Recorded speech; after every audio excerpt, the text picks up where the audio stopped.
Hey YouTube, Jesse here, and I know it's been a while since I made a video. I've been really busy with team staff and deck building and preparing for the YCS this coming weekend, which I'll give some details on.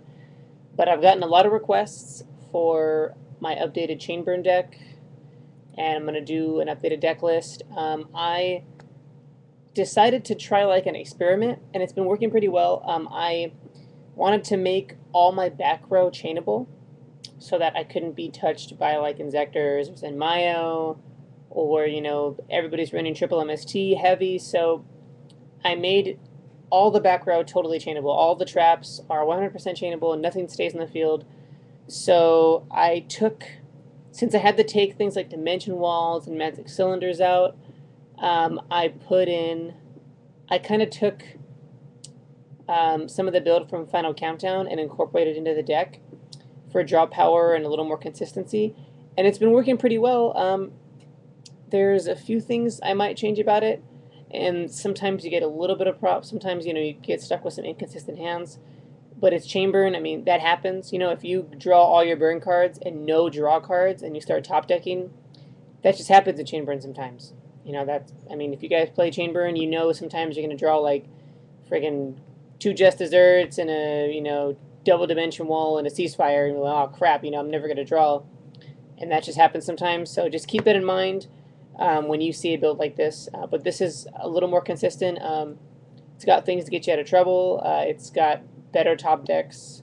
I like it. So let me show you the build. Alright, let me get this centered here. Okay, so first we have 3 Swift Scarecrow and 3 Battle Fader. Now, I loved these in Final Countdown. These are like my ass savers, basically. They totally save my ass. They're basically just stuff that stops attacks. And it's a lot better because you don't have to, you can still do chain links off of them. And, Swift Scarecrow is pretty difficult to stop unless they have Dulka or Herald of Orange Light. You're not going to see agents a lot more since Earth is gone, and then, Warning can still hit Battle Fader, but they're going to warning other things, as you'll see in the deck. So these are really good. They save your ass. When you draw one, you can realize that you'll be fine. You can push with these guys. They're okay top decks. So this is, these are good cards. Next, 1 Morphing Jar. He's in there. I know I said chainable and stuff, but Morphing Jar is just too good in Chainburn to not put in the deck. If you get Morphing Jar off, it's like really hard to lose because he just gives you so many pluses. Sometimes you get stuck with these guys in your hand, and that kind of sucks. But it's okay because you can use them and you're out of the traps and stuff. And then when you run out of these guys or you really need other cards, just set a Morphing Jar. And if he goes off, oh, it's awesome. Just play it smart. Don't set it against Inzectors. Don't set it against the Dark Worlds. Things like that. Don't set it when your opponent has no cards in hand. And we have a double Lava Golem. Again, he's too good to not have in there. He gets rid of monsters. Really good against Dano Rabbit because he eats Lagias and Dulkas, because they kind of have to go 2 of them. They have to go Lagia and Dulka. Or they're going to want to go Dulka and then summon the normal monsters from their hand to make another one, and then you just drop Lava Golem in their face. So he's really good. He gets the burn damage in. You can, tribute the Ojama tokens for him, yada yada. So he's great. Double Meteon, again, monster removal. And he's Meteon, man, he's so good. He's freaking boss. You can summon him. If you control no monsters, you bounce your opponent's monsters. You also burn them. He sits there for a whole turn. You get him. You can keep recycling him. Oh, Meteon is so good in the deck. That's it for the monsters. Then we have for spells, we have triple duality and triple 1 day apiece. Now you may be asking, what's up with 1 day apiece? Okay, duality is obvious. It's for consistency. You need to be able to pick your cards. It's really important. Duality helps any deck with consistency, but this deck in Final Countdown, it's very important. I promise you, duality is excellent. Okay, 1 day apiece. Some people don't like this because you can't activate your burn cards. Well, here's the thing: just don't do that. Don't set a bunch of burn cards, draw 1 day apiece, and then play it, because that would be dumb. Just don't do that. But 1 day apiece basically gives you an extra draw card. And even if your opponent gets a plus, like, it doesn't matter because it's Fuel Secret Barrel, and you usually have like a bunch of protection anyway.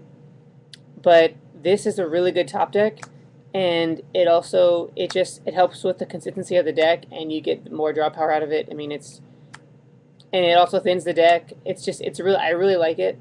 I took it from Final Countdown. It's just really good. It's a really good card. I promise it works. Just play it smart. 1 heavy, because like I said, all the back row's chainable. And if you get rid of 1 set MST or 1 Solemn Judgment, then this was totally worth it. 1 Scapegoat, just chainability and protection. And of course, double Chain Strike. Traps, 3 Threatening Roar. Just more protection, chainability, blah blah blah. Basically, I put a lot more protection because the decks are so fast right now. So I put as much protection in as I could without attempting to clog the decks. There's basically nine protection cards that you can, like, set or in your hand. The Scarecrows and the Faders that would sit on the field or in your hand. So Threatening Roar is chainable, and it's one of the best things to protect yourself. Threatening Roar is something that, like, you could put to 2 or 1. It's just it's your playstyle or preference. So that's like the one thing I would change is the amount of Threatening Roars. Double Geometrio. Now that plants are not going to see any play because they're banned, and you're going to see a lot less like Junk Doppel. Geometrio is really good because it exceeds, because you can't overlay tokens, and you can stall a lot of decks with these, like windups and such, and you can still tribute summon. I mean, you can still special summon Lava Golem on the tokens because the tokens say that you can't tribute for a tribute summon, but Lava Golem is a special summon, not a tribute summon. So, and this also Fuel Secret. This also gets Just Desserts up to 2,500 minimum, so it's awesome. I mean, up to 1,500 minimum, so it's really good. And Secret Barrel. Then you have 2 draw cards, Jar of Greed and Legacy. Just 2 of them, just to thin the deck and chainability. Double Accumulated Fortune, still only 2 because drawing 2 of them sucks a lot. So that hurts. Drawing 2 because you're like, crap, I can't use 1 forever. So 2 of them is just fine. You know, Chain Link 4 higher, draw 2, you kind of need it. Triple Reckless Greed. Try to activate these in 2 or more. Activating just 1 or like with this at minimum. Otherwise, like, you're kind of taking a risk, so I recommend, 2, 3 at a time, or, combine it with this. It's a lot better. Ceasefire, and then your other burn cards, Secret Barrel, and Just Desserts. These are the only burn cards, and you know what? These are like the only burn cards that you need. I promise. I win duels with just these cards. Because your opponent has to summon monsters, or they're not going to win. They're going to be overextending like crazy so that they can beat over you. Any smart Chamberlain player against Chamberlain will have like 1 or 2 monsters and then leave it at that. But still, that's 1, 2, 3,000. Then you have the Chain Strikes. And then, your opponent's going to keep drawing and setting cards, or they're going to have to be forced to discard. So they're going to have plenty of cards, like around like 14 to 1,600 damage each, and then there's Ceasefire, which can also, account for your own monsters. I mean, these cards are totally enough, and you draw and thin the deck so much that you'll get to these faster than you think. So that's about it. And that's it for the main deck. It is 40 cards. So I like it. It's really consistent. It's a lot better than my previous build because it's safer, and you don't have things sitting on the field like Dimension Walls that get popped, because any smart player will stop attacking and they'll watch for the card that you don't chain or activate and then pop it. So that sucks. Side deck, double Cyber Dragon, because you can still contact, because I do side Chimera Tech, the one Chimera Tech Fortress. So you can still contact, beat over stuff if you feel like it, because game 2, of course they're going to side out stuff that goes up against monsters. So you can just summon this guy all day and probably attack, and they'll be like, holy crap, you're attacking me. And then you can contact with wind-ups and stuff to go for this guy and, push for more damage. And they have to waste warnings and stuff on it, so it's really good. It's also an answer to Thunder King.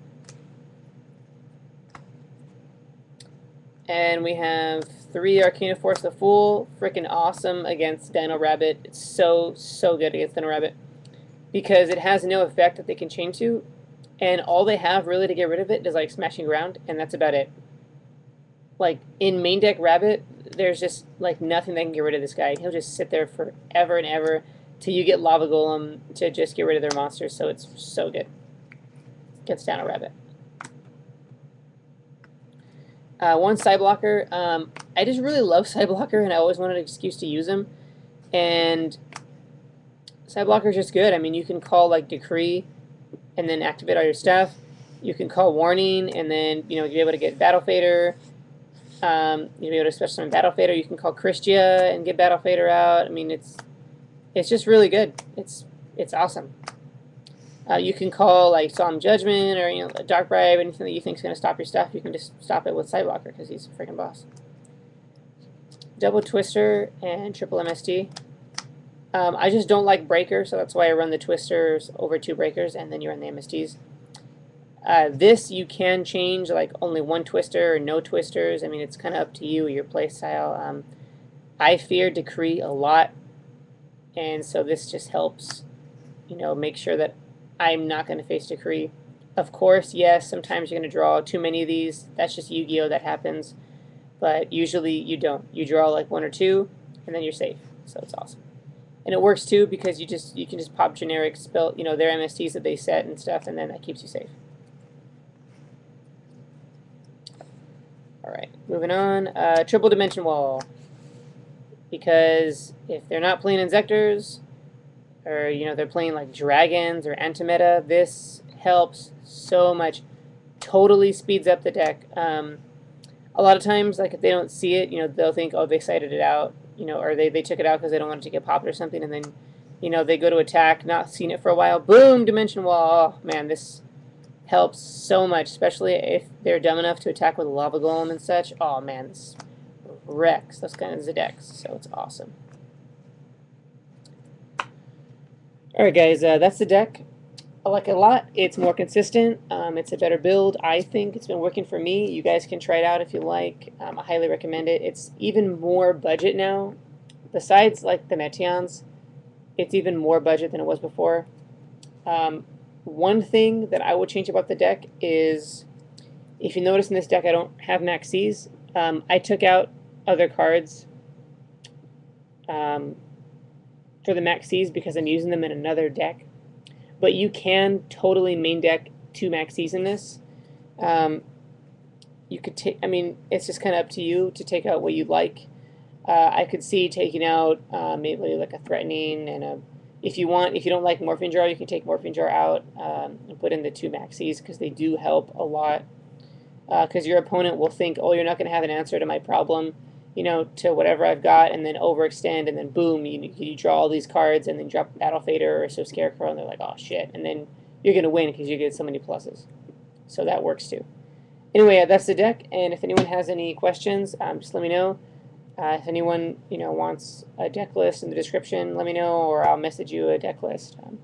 Other than that, thanks for watching, and wish me luck at the YCS. I'll try and do an update video with me and the team, or maybe on the team channel, about the YCS and how things are going. I'm going to be taking wind-ups, so wish me luck. Thanks for watching, guys.